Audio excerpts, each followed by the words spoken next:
Nigerian Electricity Regulatory Commission says the newly approved tariff is expected to reduce subsidy for the 2024 fiscal year by about 1.14 trillion naira. On the 3rd of April, NERC approved an increase in electricity tariff for customers under the Band A classification. Now, the commission said customers under the classification who receive 20 hours of electricity supply daily will now be paying 225 naira per kilowatt starting from April 3rd, which is up significantly from 66 naira. Well, Arise Business Anchor Boason Omofaye joins us now to discuss these issues. Thank you so much for joining us on the program. Good afternoon. Good to have me here on the show. Thank you for bringing me in. Well, the Nigerian Electricity Regulatory Commission, says the newly approved tariff will reduce subsidy. Your thoughts? Are you on Band A? I'm on I don't know my band. I don't know. What band are you? I don't know. I think what you see is what you get. It's all we're trying to put in place. What we call an electricity market, and coming from a very wobbled, like a cooked boiled spaghetti system, kind of NEPA, whatever, and the whole privatization program that the Obasanjo administration started when he was in office, and then followed by the privatization done under President Goodluck Jonathan 10 years ago, in November 2013, and what we're trying to do with the new electricity reforms that the current administration is doing. I think we are yet to see that horizon that is the ideal situation. But coming from a situation in which the country is using petrol and diesel as its main source of energy without a reliable base level of electricity, and using petrol to power industries, using diesel to power manufacturing plants and things of that nature, to power offices, hospitals, schools, and virtually everything in between.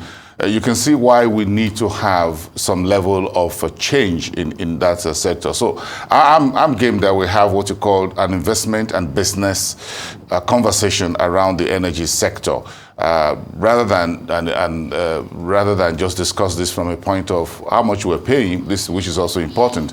We need energy not just to consume it to have a very good night's sleep, but we also need to be productive.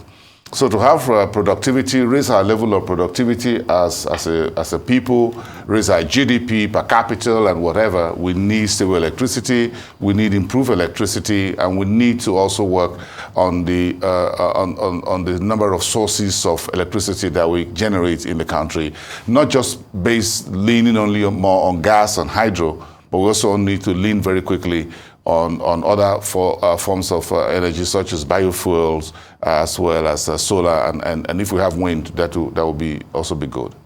Oh, very well said. Let's talk about some stuff that's in the news still. Dangote and Rabiu, well, it seems like they lost $3.8 billion. Femi Otedola has resumed his position on the Billionaires list, Forbes Billionaires list, mind you. So could you take us through some of those changes? Well, you saw Otedola's move into FBN Holdings, which is the parent company of First Bank, over the last year or so. It's been in the news consistently. That's on one side. So it's done bring cash injection into the market, okay? So you've seen him doing very strong buying into FBN Holdings. Now he's sitting as the chairman on the board. That's on one side. And that's the largest financial services company in Nigeria group, by the way. And then you've got the Geregu Power itself now, which is the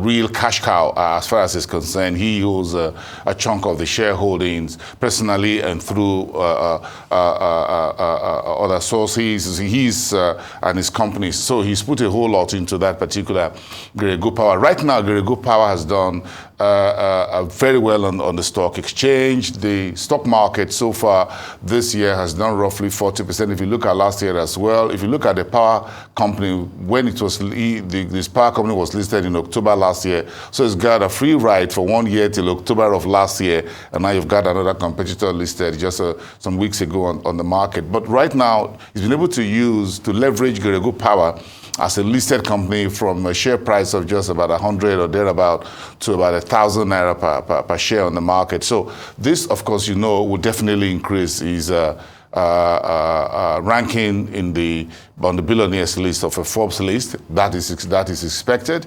Geregu Power is paying about 28 billion in cash dividends to shareholders. He's getting also a very decent slice of that as well. So put together, both in Naira terms and in dollar terms, you understand that. But if you look at Dangote, for example, he's done a lot of investments in the refinery, as it were. So you can understand that Aliko bled somewhat last year. When you look at his companies, there's some restructuring that were also done. He had to sell down some of his holdings in some of his big chunk sweet companies on the market to be able to raise funds to support the refinery to make sure it meets the deadline for operations and what have you. So that you will definitely expect Aliko to get a bit of a slowdown in terms of his ranking on the Forbes list. So those things are expected. And again, you find Rabiu as well in cement. You know, the cement folks have been doing a lot of investments. If you look at the removal of fuel subsidy and the exchange rate, these two guys are well impacted last year. If you go and look at their companies and their numbers, they've got to look at the finance costs. They're into serious manufacturing. I mean, Dangote and Rabiu. These two folks are two frontline local indigenous manufacturers in Nigeria that will have to pay US dollars. They have to buy coal for those plants that powered the cement companies from outside the country, whether they're getting those coals from South Africa and elsewhere. If you look at the exchange rate for those things last year, you find out that they went through a lot of tough time, apart from Aliko doing the refinery. Then if you look at their consumer goods companies, consumers were seriously stressed last year. We were all stressed last year because our pockets were stressed because of the situation in the country, those twin announcements of exchange rate, as well as the fuel subsidy. So to that extent, their numbers were not really so good. So if you look at that, but again, those investments they are making in new cement plants, in new products and what have you, will begin to pay off as we begin to see the impact of this of some of these reforms going forward. But again, it's just a rebalancing. You're still a billionaire, by the way, whether you're on the Forbes list or not. Just give me $1 billion, and I want to be, whether I'm on the Forbes list or not. But it's good to be on the Forbes list. Any one of you ladies on the Forbes I'm sure their list? taxes must be quite nice Heavy. as well. Oh yes, of course. If you own those decent shares, the FIRS is on everybody's. Again, if you're a billionaire and you're in the business, your books are captured. Most of their companies and income are through the company listed on the stock exchange, whether there is Dangote Cement, Boa Cement, Boa Foods, PLC, Dangote Sugar, and a few others. So as soon as those companies are making money, the taxman is waiting for them. So I'm sure they pay very decent tax. I'm sure these are the guys in Class A who can, Band A, who should be paying 300. That 200 yeah, 300, yes. But these are folks in Band A. So 300% increase in tariff for that. But again, if you look at their companies, therefore, now you're going to think of how that will impact on consumer prices. Because if you're asking them, if you get 20 hours a day electricity and you're asking Boa Foods, Boa Cement, Dangote Cement, and Dangote Sugar Refinery and others to pay 300% tariff increase, you can imagine that would also have impact, by the way, on their cost of doing business, and it will trickle down. Whether what trickle down is warm or cold is anyone's guess. We'll as have we move to wait forward. and see. You have got to wait and see. All right, business anchor Boason Omofaye, thank you so much for joining us on Newsday.